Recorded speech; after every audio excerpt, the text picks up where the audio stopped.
Okay, gang, we are back live again with Callie King. We were just bragging about all the technology that we were just getting figured out, and then she hangs up on me. I don't understand this. So I'm hoping she has a really good excuse, like a bad storm, or she tripped and fell, or I don't know. But we understand that there's also hangups with technology anyway, so I will forgive you for hanging up on me. Yeah, no good excuses. I wish I had a better story, but either it was a random iPhone glitch or it was in my excitement of talking, I was rubbing the phone against my cheek and hit the off button. I don't know which it was. There you go. Well, either way, it's good to be back. It's going to be a pain in the butt in post-production, but that's okay. We'll get it figured out. So, no, so you were talking about the planning that's involved with putting together the courses, and you were saying that folks have lifetime access then after the courses are completed? Yeah, yep. Once someone joins, they have lifetime access, and they can join in on as many of the future sessions as they want to. And one of the main reasons that I did that is talking about technology. As I get better at technology, we're constantly upping the video quality. We're adding different elements, even like elements for engagement, little quizzes and stuff. So, it just seems fair that when someone joins the course, they get those future additions so that they can keep coming back through it. And it's usually a little something new each time that we run the course, but that's what's continued to build them and make them grow, not just in terms of the amount of content, but also in the quality and the different elements that I'm able to start pulling into it for engaging those different learning styles. Gotcha. So the new things that you're adding to it are those things that pop up as issues or challenges as you're going through the original program, or how do the changes get factored in there? Yeah, they often are. Sometimes it's just an idea that I have of, I wonder if I could show it this way. Like, for example, we were talking about what is correct bending, and, we just have the camera sitting on the ground, and I got the idea, well, what if we brought a ladder in here and had Ken, our camera guy, climb on top of the ladder and hang the camera out over top of the horse? We could get a different kind of a shot to show that. So we redid the video and added in that footage. Gotcha. And he was able to stay balanced on the ladder. It was a little precarious, but that's why women live longer than men. Just saying. Probably true. And now I saw a shot the other day. Well, of course, the other day for me could have been 10 years ago. That's just one of my expressions, I guess, the other day. But I saw a graphic or a photo that you had done, and it had a little caption with it, something about using a drone to do some filming. Yes, yeah, that is the newest thing. We haven't gotten past, I would say, the experimentation phase with that. Okay. But that's again one of the things about working with other people that are constantly improving. Ken, who does my video, he's constantly kind of upping his game in what he produces and how he teaches and also tells stories through video. So he got this drone and he brought it over here the other day. And the first step was just desensitizing the horses to it. As he was learning to fly it, which was a little interesting. We have one good shot that one of these days we got to edit it out and post it on social, because I was cantering across the field, and it's supposed to be like, this little beauty shot. And he tries to bring the drone in closer, but he's still kind of new at flying it. So he brings it in and he looks at his little screen to fly it, and he realizes that he's coming right towards me, and my horse is here's this thing that sounds like a 10-pound bumblebee coming at her, and she's starting to jump around. And instead of pulling it backwards, he pulled it down, so it's still about 5 feet away from us, but now it's flying down to her feet. And of course, the video is still on, so that was an interesting shot. But yes, we are working on incorporating drone footage. That's wild. Talk about a learning curve, right? Yes. That's awesome. Yeah. I love it. So, So one of the questions that I've always been curious about since learning about these online courses, and now especially with you talking about how you change the courses and you tweak them, and you've got so much planning that goes into these, and all of the different learning components that go with it. What do you do when you're running into a student that has a challenge that is completely outside of the box or off of the lesson plan, so to speak? Yeah. Well, that's why, I mean, right now all of the courses have a very personal element to it. So, I mean, we've got a lot of different ways that they can reach out to me if I'm instructing the course or the other instructors that teach the courses. And, you know, I get them help, whether it is showing them something during the Q&A that addresses their particular challenge, whether it's jumping on the phone, sending an email. Because to me, if I have someone that has a challenge or has something that they're not, you know, getting the result from what I've already put out there, to me, that's an opportunity for me to improve what I'm teaching. You know, maybe it's something that I've missed. Maybe it's something that I didn't explain well. You know, I like, so one of my mentors, and he teaches some of the courses too, Angela Telatine, he told me during a lesson the one time that if you tell someone something 3 times and they don't understand it, you have to change the way that you're teaching it.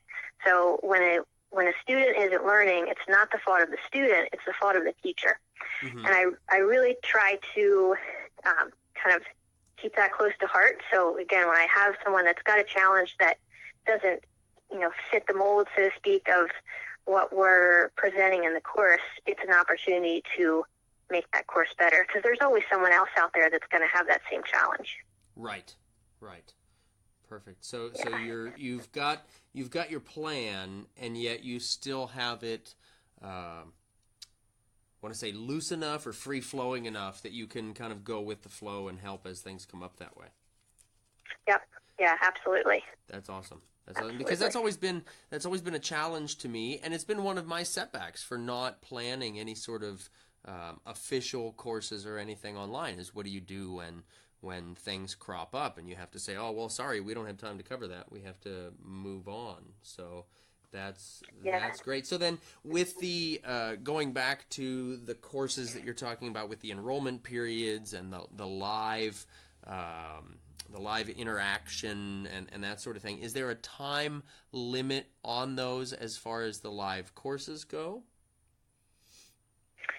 No, there's not. So any of the live sessions, we record, and we put the recordings up for students to access, and the recordings stay up, so they have access to them basically as long as they want to. Also, everything that's in the courses is downloadable. So, you know, we've got some folks that are in places that don't have good enough internet to just stream videos. Okay. So they can go in, they can download the videos, and then they can keep them. Some people download them all to like a hard drive, and then they've kind of got the whole course right there in, you know, kind of a physical copy. Gotcha. Okay. And they can only do that, though, for those larger courses if they've enrolled within the enrollment periods, right? They're not able to, so I wouldn't be able to go access that information from, say, a course that you did last year, or could I? Yeah, correct. So it's just people that have enrolled in the course that have access to it. So, you know, once they enroll, they've pretty much got access to everything. But you know, as far as someone that hasn't enrolled yet, we've got the free videos up, and we've got several small courses that are, you know, kind of like previews, so people can get a better feel for the teaching style and, you know, a little bit how the online courses run. Okay. So you have the interactive courses, you said twice a year? Yeah, so right now we're kind of building out, I'll say kind of a suite of courses. So I have the balanced riding course, which is the one that I teach. It's the one that I started with, and it's kind of the biggest, most comprehensive one. But it's the one where I really go into horse behavior and the different elements that come into good horsemanship, everything from care of the horse to riding to, you know, working with an instructor. So that one runs twice a year. And then I do one called Training Journals, which is where I basically film the training sessions that I'm doing with the horses here. And I have horses that come in for all kinds of varieties of issues or, things that need worked on. So we film those sessions and put them in that program. And then we've got another one that is kind of like a sports psychology course. So I teamed up with a few different folks that work in that field, and they helped me create that program. And then Wendy teaches now 2 courses. She has one that runs twice a year, and she has another one that is kind of in a beta stage right now that we're still tweaking. And then there's Angelo teaches one course as well, the Science of Horsemanship, and that's kind of a like advanced equine behavior course. So Gotcha. that's what we offer right now. Wow. Yeah. That's separate from the a la carte, or is that including the a la carte courses that you have available? Those are, some of those are a la carte. So the ones that just run kind of like the college class are Balance Riding course and Wendy's Effortless Riding course. Gotcha. And the rest of them are basically a la carte. Okay. Wow. Yep. Wow. That's a lot. That's quite a list. I'm writing all these down. That's quite a list. Very cool. We've been building them out, and my goal from the beginning was to create kind of this online horse university. So going with the collaboration idea we were talking earlier, starting to bring in some of just the best people from different fields in riding and horsemanship and horse care to teach all those different elements that I think are important to managing horses well and just having healthy, happy horses and being good riders. Great. So how long were you teaching riding before you, in a live sense, before you started integrating the online courses? I was teaching for about 10 years, so it's a long time considering my age, but right. I honestly was like a young teenager, and I had people that were a few years younger than me that I was teaching. So I've always, not been doing it 10 years in a professional sense, but always been teaching. It's just kind of something that has been, I guess, kind of come naturally to me. Okay. So then my next question is the coaching online versus coaching in person. What do you find? How do you compare them? What are some of the biggest hurdles that you find online versus in person? Well, there's 2 major benefits of in person, and the first is when you're in person, you can watch the horse and rider, and you can just get that intuitive sense, plus that benefit of just being there watching them, of what you need to address first. And that can be, I get that from a video, and I can get that sometimes even just from talking to someone on the phone. But there is something to being in person when you can, take the feel of that horse's reins and feel what that person is actually feeling. When you can, put your hand on that person's leg and feel like, physically feel where the tension is.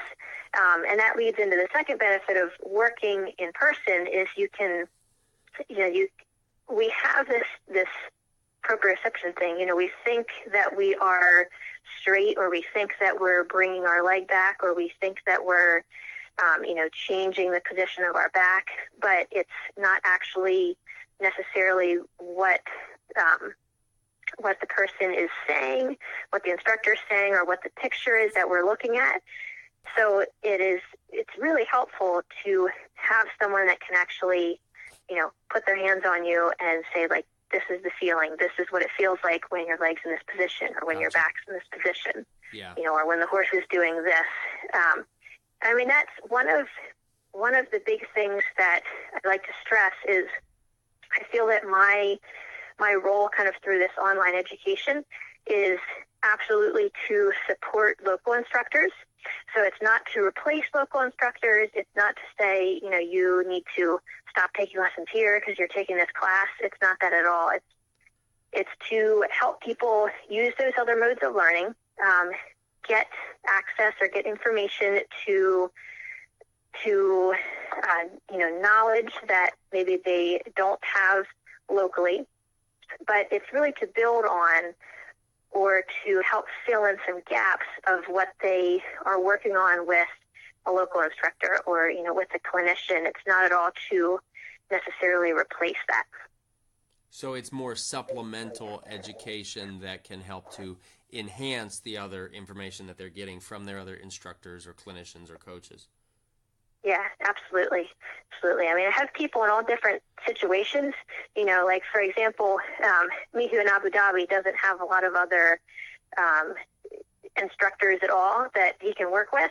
And I've got a lot of people that are in that situation that they're maybe in remote areas and they simply don't have somebody to work with, or they don't have somebody that they're comfortable working with. So they use the online courses just to, do it on their own, basically. But then we've also got a lot of people that have a regular coach, a regular instructor that they work with, and they use these videos to supplement. And they'll even one of the things that makes me the happiest is when I'll have someone that, sends me an email and they'll say, hey, I watched this video, took this exercise, I took it to my lesson, and, my instructor helped me work through it, and I realized that this happened, but we were wondering about this extra piece. My horse was still doing this. What could we do next? And that's what I really love, because, again, it's that collaboration. Now that local instructor is helping the person on the ground, but I can help them with, maybe some new ideas to try. Wow, that's pretty powerful. Yeah. That's great, and I could see how that can help a lot of coaches in person. Then a lot of their live coaches, because I'm sure there's the idea of kind of lessons potentially getting stale, maybe because the students aren't thinking far enough ahead, or the coach is kind of running into sort of a personal stalemate with where to go next and things like that with the horse and the rider. So that's a great way to give them access to some other pieces, even just food for thought then, that would potentially open new doors, so they maybe could be asking better questions to their coaches and their trainers. Yeah, absolutely. And that's actually one of the areas that we cover in the balance riding course specifically. We've got a whole little module, a little section on that. And I just tried to give people some ideas or even some basic scripts for when they're going to their riding instructor with a new idea, how to say it, that it doesn't create defensiveness in that person, or it doesn't sound like they're challenging what they're learning from them, but that they're more just asking for their feedback or their help with this new idea. Because that's one of the main concerns that people have, is they don't want to offend their instructor by, them knowing that they're going somewhere else. And I find that a lot of instructors and coaches, if they're approached the right way, even if it is an instructor that, maybe the students view them as being kind of hard-headed or like they're going to be stubborn about a new idea, if they're approached the right way, you can really get some valuable feedback from that person, and you can often get them to help you try something different, when you present it the right way. Well, that makes a ton of sense, and I can see what you mean. Where sometimes coaches can get offended if they feel like you're trying to learn from other people, things like that. I've been lucky enough to never find that with any of my own coaches, and I know I encourage students to ride with as many different coaches and clinicians and teachers and trainers as possible.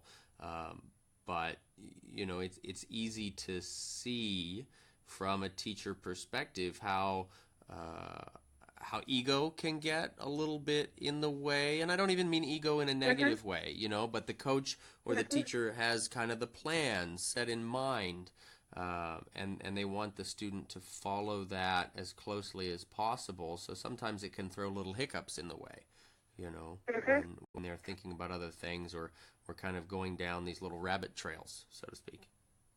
Yeah, Yep, definitely. So that's awesome. So you've got a whole course on basically communicating with your instructor.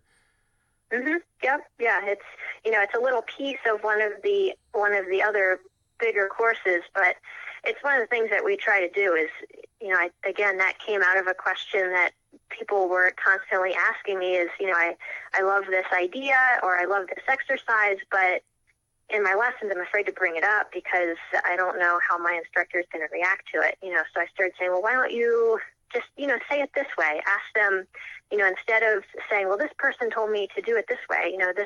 This blonde girl from the United States told me to put my leg this way. I said, why don't you just say, could you take my leg and put it in the position that you want it to be in? And, I've seen pictures of this kind of a leg position, or I've seen pictures of horses that move this way. What do you think about that? Why could you explain what that means or what that looks like? And then it opens a conversation, and you can start just opening that person up and kind of bringing out how they feel about things and why they're doing things a certain way. And that's a good way to start incorporating some new ideas. Right, and the open dialogue like that is better for the student and for the teacher anyway, because I feel like that would put them both at ease for allowing maybe little mistakes, little setbacks, allowing trial and error, allowing plenty of things that are pretty important in the learning stages. Yeah, absolutely. Very cool. Very cool. So I guess that would be one of the great things. So we were talking about the hurdles involved with the coaching online versus in person, but I guess we could say that there's also then big bonuses for the online coaching versus the in person, because you can have little discussions like that set you up for success with your personal coaching then. Yeah, and it's you mentioned this earlier, but asking the right questions is so important. And sometimes we just need a little bit of new information or a different perspective to be able to ask a different question. And I've found in my own experience that even if I'm, riding with an instructor, clinician, and I've ridden with them a lot, and maybe things are starting to feel a little bit stale or feel a little bit repetitive in the lessons, if I can get some new information and just ask them better questions, I can suddenly pull such, wisdom out of that person that I just needed to ask that right question in order to bring that out. Sure, absolutely. Yeah. So this little module piece that you have about talking to your instructor, what course is that in? Is that in one of the a la carte courses, or is that in one of the live enrollment courses? It's in one of the live enrollment courses. It's in the balanced riding course. The balanced riding course. Okay. Okay. Yep. Fantastic, because I'm sure there's listeners out there that are curious about that. So that's great. And we've got, we've got some questions actually coming in. If you wouldn't mind taking a couple questions. Sure. Okay, awesome. One of the questions, actually Chris has got two questions in here, and for anybody else who's out there listening who's curious and wants to submit some questions, you can do that at this point. But Chris asks first, how many students do you have in an online class? Most of the online classes, like when they run, will have anywhere from 30 to 80 students on average. So that's, kind of a big range. Mm-hmm. But it depends on the time of year. Our spring courses are always a little bit fuller than the fall classes. And we do often cap them.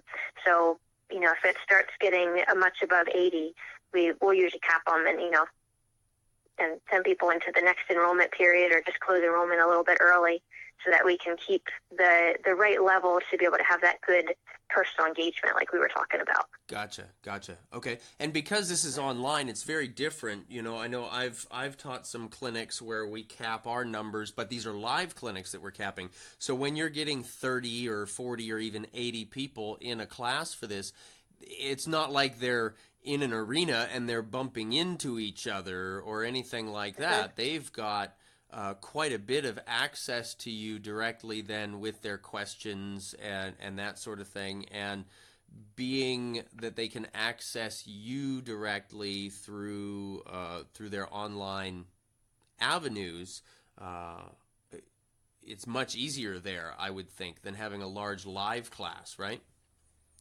Yes, yeah, it definitely is, because even the simple factor of when we do some of the live components, for one, they're always recorded so people can send in early questions and watch the recording later, because of time zone things. Gotcha. But usually the people that end up live on that call, we try to schedule the times of the calls with a little bit of variation so we get people from different time zones that end up in the different calls.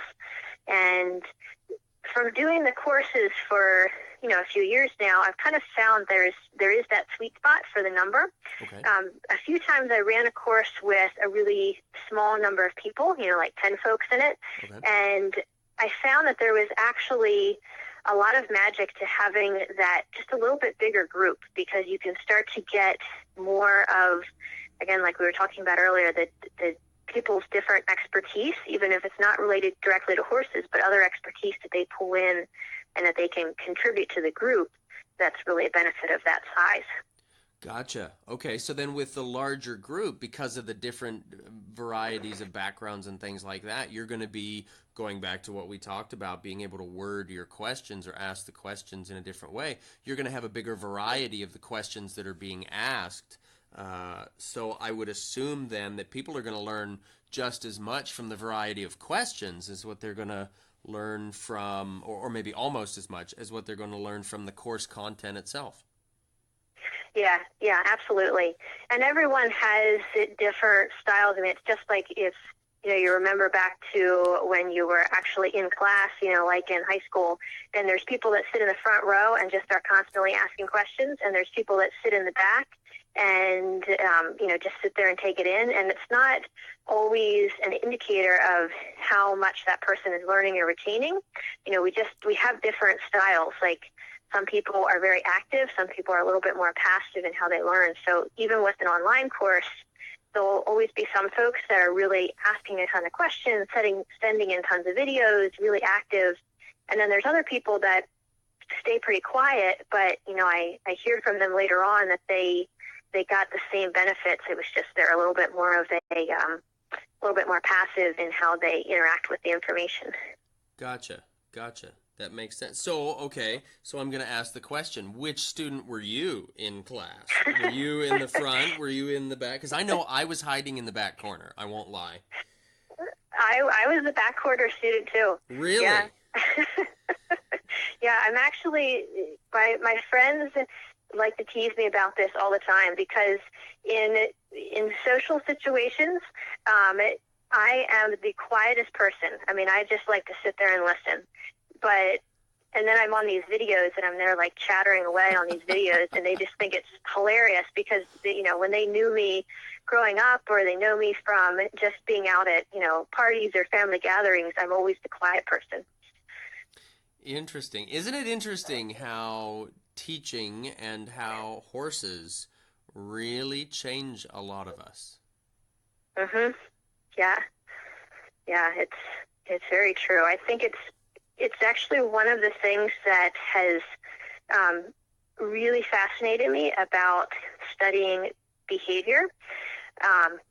From a training perspective and looking at horse behavior and how I can change horses' behaviors, my favorite kind of type of training horse to work with is the ones that come in that are just really a challenge. Like they've got stuff going on, behaviors going on that just seem really off the wall or really hard to figure out. But I love working with those kinds of horses because I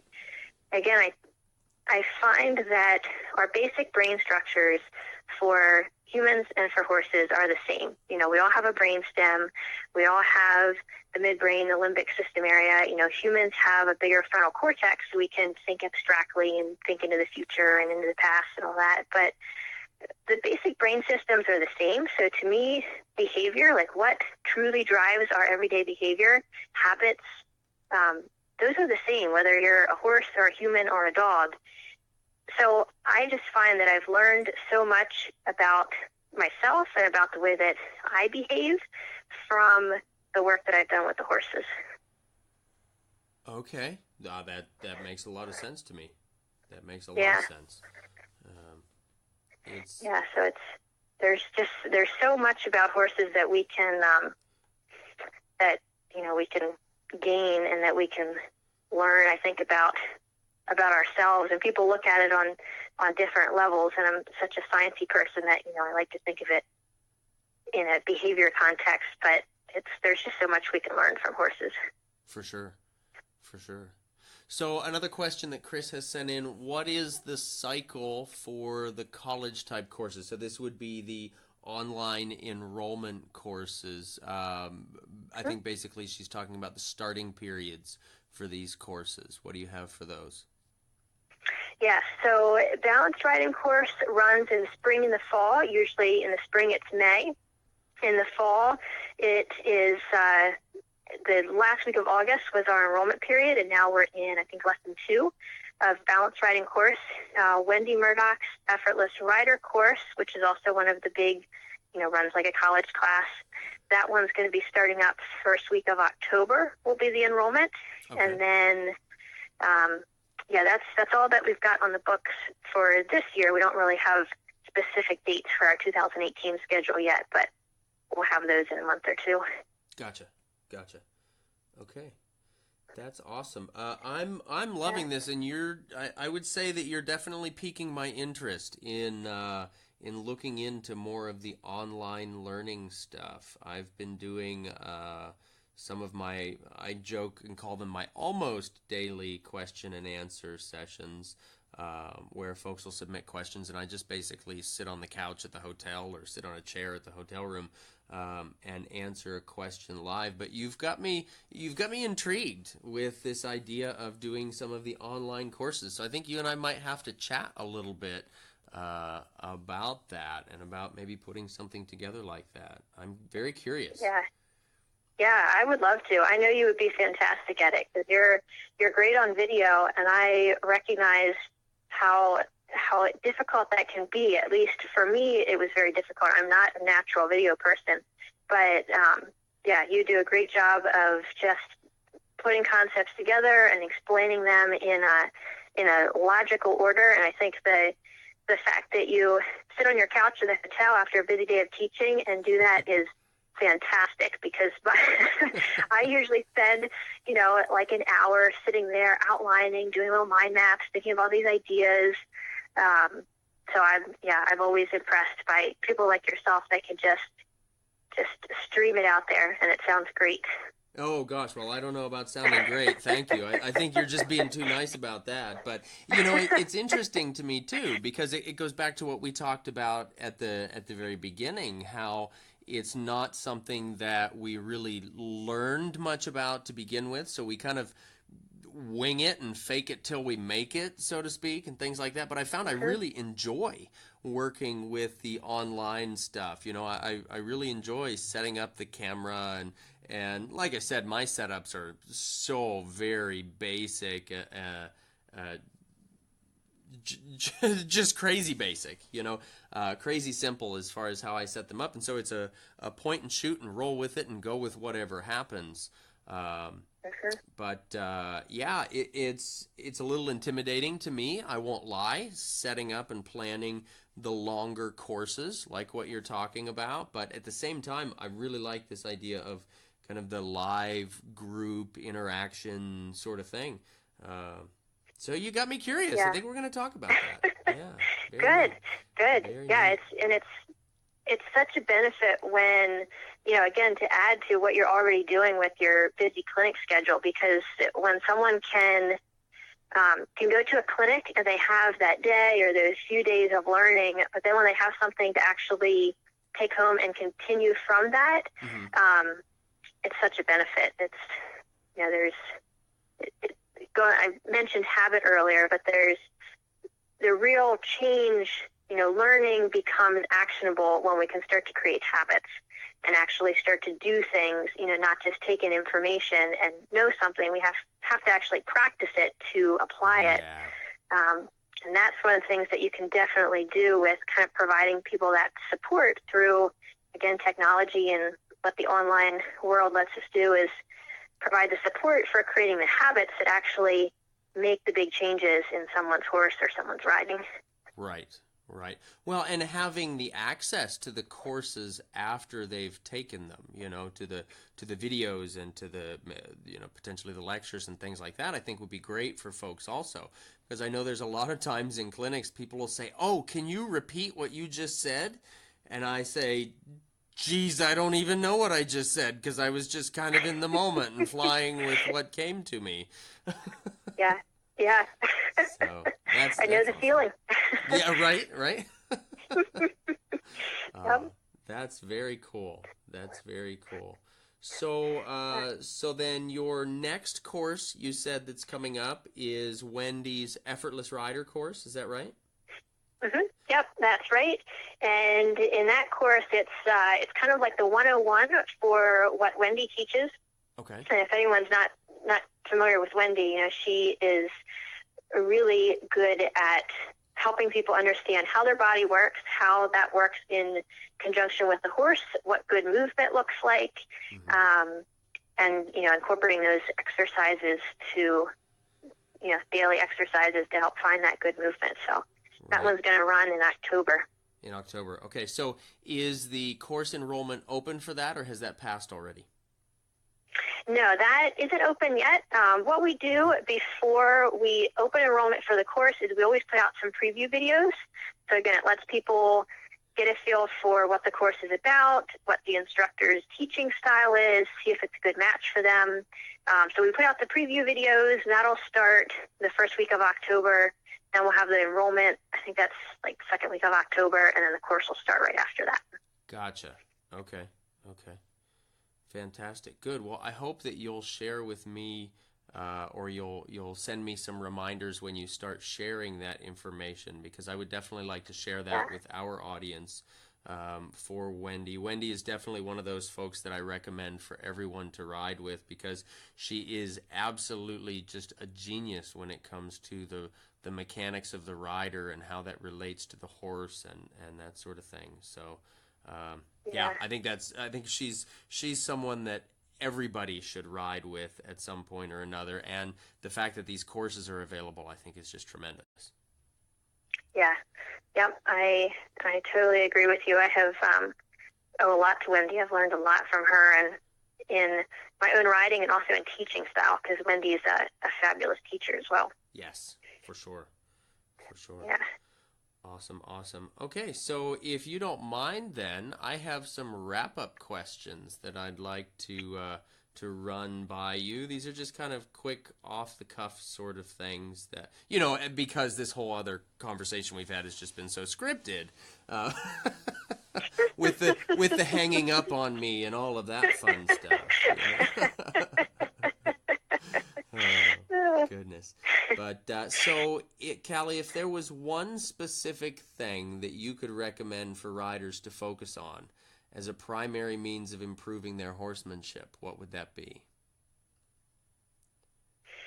Say that one more time while I think about it. Okay, you bet. If there was one specific thing that you could recommend for riders to focus on as a primary means of improving their horsemanship, what would that be? I would say focus on the responses of the horse. So learn to notice the little changes in the horse, whether it's a change in the positioning of their body, whether it's a little shift in their balance, whether it is a shift in just their tension that they're holding. And as you start to learn to observe those little shifts, then when you change something about your riding, when you are trying a different position or you are, applying a pressure with an aid, when you can notice those little shifts, then you start to get feedback so much quicker on what is helping the horse move in the right direction, of what you want them to do and what is triggering a response that you don't want them to do. And I think when we can all notice those little shifts, we can change our approach before we're triggering, what we like to call bad behavior in horses. We can just notice things so much sooner and make adjustments so that we're clear in what we're asking the horse to do, or that we notice, a problem that might be starting. I love it. I love it.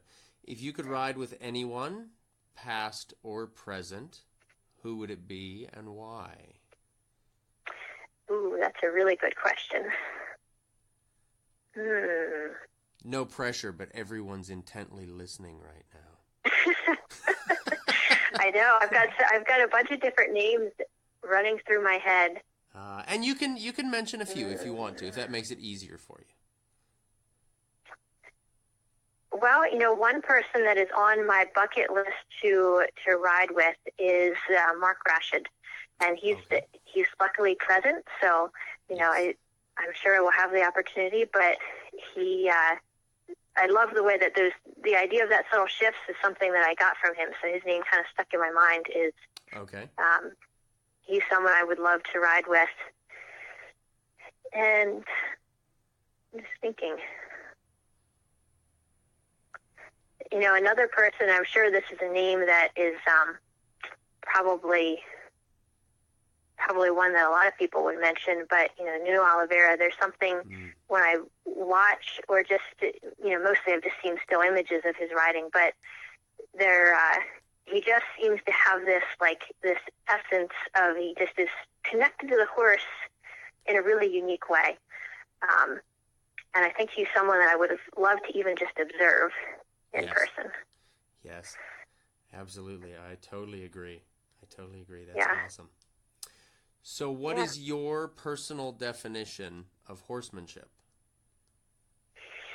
You've got really good closing questions. The tough ones.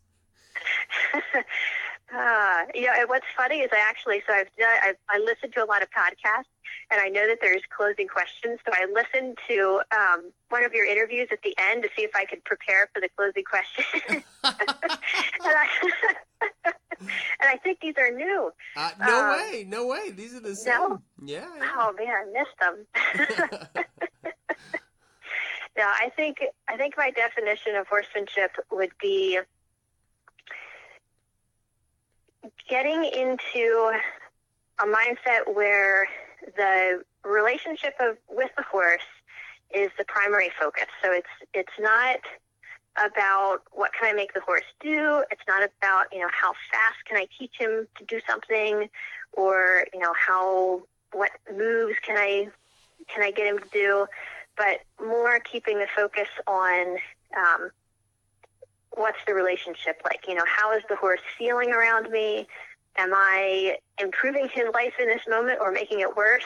And I guess to me, horsemanship is trying to make each moment that we spend with the horse better, and make it better, not worse. I love it. That's great. That's quite a task for all of us, really. So that's fantastic. Yeah. So this question ought to be pretty easy. How can folks find you?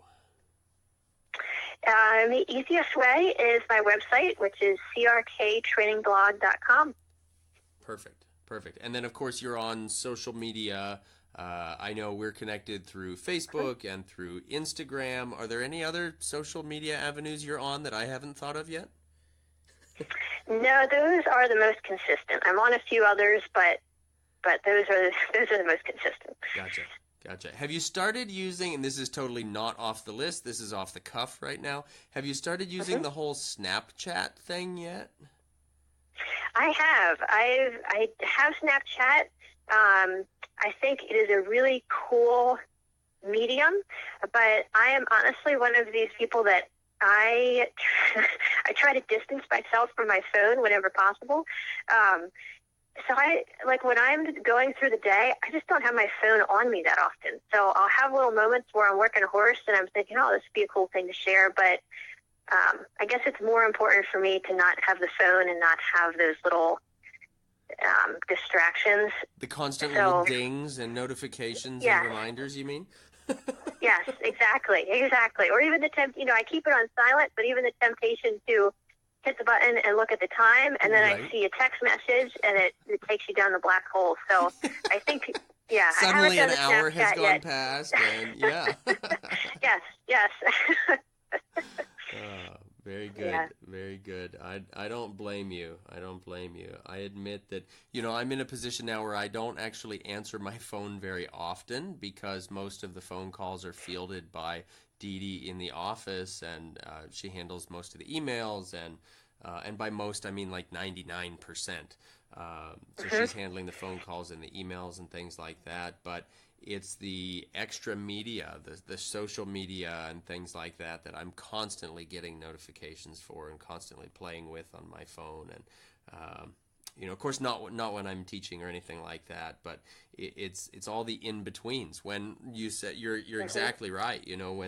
When you just get the pop-ups and then you go down the rabbit holes and you get the all the notifications, and pretty quick an hour's gone by. And yeah, and I know there's a statistic on it, and I wish I could remember what it actually was, but there's an idea that when we're in a focus moment, like say working with a horse, and then you have that little distraction that comes up, it pulls your mind away for so much longer than just the 10 seconds it took to read that Facebook message. Part of your brain is still thinking about that for whatever the time period is. I think it's like around 10 minutes, before you can truly get back and focus into what you were doing. So, yeah, thinking about any kind of creative work, whether it's, the things that we normally think of as creative, whether it's art or writing, or, to me, working a horse is a type of kind of creative work too. Sure. And it's, any little distraction will pull us right out of that focus, and it takes a lot of time to get back into it.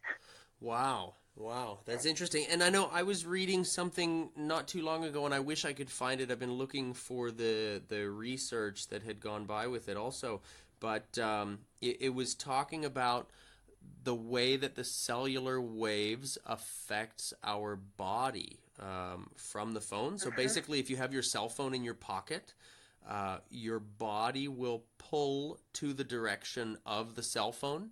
Something about the cellular waves attracting your body. So even if you've got it on one of those little bands around your boot or in a side pocket, your body will actually pull in the direction of the phone.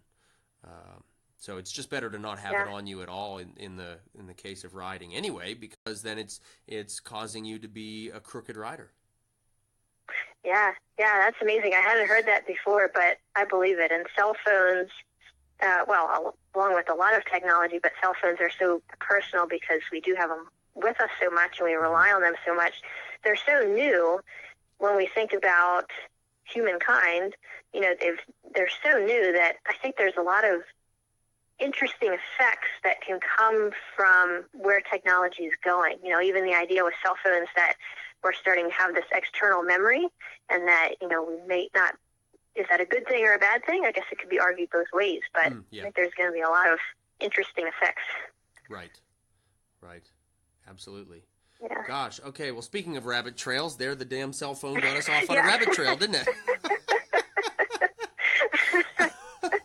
That's pretty ironic. Right? Gosh, we don't even have to be touching them. We just talk about it, and it gets us on a rabbit trail. Gosh, there's something to be said for that, I think. I think there's something to be said for that. So, yes.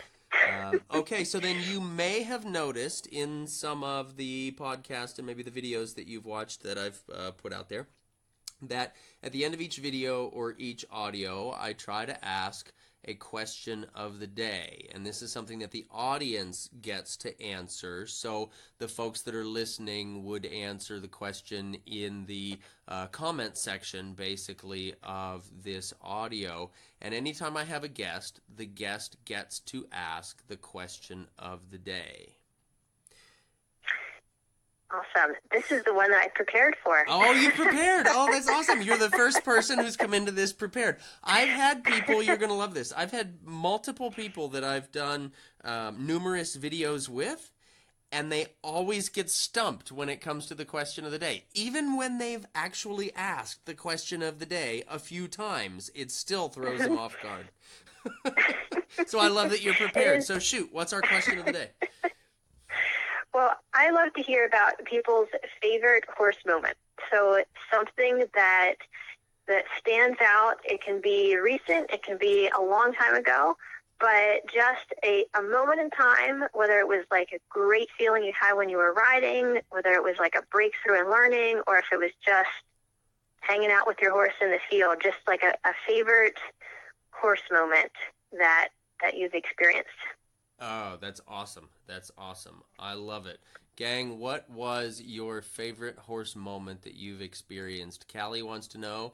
That's the question of the day. Put that in the comments section below this audio here. That'll be great, and I'll make sure Callie's checking in to read those moments. Callie, if you could hang on just one moment, I want to thank you so much for hanging out here with me and talking about horses, spending your time with myself and with our audience here. This has been so much fun. Yes, thank you. Thank you for the invitation again, Patrick, and thank you for everyone that tuned in to listen. Absolutely, absolutely. So just hang on just a couple minutes here, Callie, or a couple moments as I close this up, and then we'll chat a little after here. So, gang, Callie and I want to thank you for tuning in for episode number 11 of Talking About Horses. We really appreciate you giving us your ear. Please remember, if you've missed any of this broadcast, you can access it full through Facebook, very soon here through YouTube, or by streaming from iTunes. Through whatever outlet you're listening, please be sure to give us a rating, a comment, a review, and or a share. Your word of mouth is the fuel for this fire. And please tune in next week. I'm going to be interviewing Kendra Skorstad to talk about hooves and farrier issues for horse owners. Thanks so much, gang.